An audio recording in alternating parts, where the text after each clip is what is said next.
کبھی ایسا ہوتا ہے کہ دعا کے لیے ہاتھ نہیں اٹھ رہے ہوتے، دل چاہتا ہے کہ رو لیں، لیکن کبھی کبھی تو انسان سے رویا بھی نہیں جاتا۔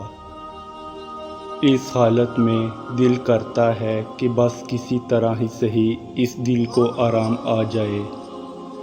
دل چاہتا ہے کہ کسی طرح ان آنکھوں سے آنسو نکل آئیں، لیکن نہ جانے ہم کیوں بھول جاتے ہیں کہ دل بنانے والا اس دل کی کیفیت سے بخوبی واقف ہے۔ چاہے ہم کہیں یا نہ کہیں، مانگیں یا نہ مانگیں، اس کے سامنے روئیں یا نہ روئیں، وہ ہماری ہر حالت سے واقف ہے۔ بس ہمیں اتنا کرنا ہوتا ہے کہ بس خاموشی سے کچھ پل اس دل کی صدا سن لیں۔ ان خشک ہوئی آنکھوں کو آسمان کی جانب اٹھا لیں۔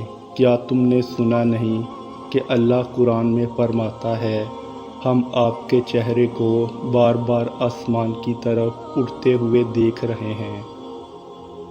اور جو چہرے ایک درد بھری فریاد کو دل میں سمیٹے اللہ کی جانب اٹھتے ہیں، تو تمہیں کیا لگتا ہے کہ ایسے ہی ٹھکرا دیے جائیں گے؟ اللہ اپنے بندے کو اس کی طاقت سے زیادہ تکلیف نہیں دیتا۔ جو آنکھیں اس کی جانب درد سے اٹھتی ہیں وہ راحت ضرور پاتی ہیں۔ جو دل زخموں میں لپٹے اس سے مرہم کی جستجو کرتے ہیں، انہیں شفا یاب کر دیا جاتا ہے کہ وہ تو دلوں میں چھپے راز بھی جانتا ہے۔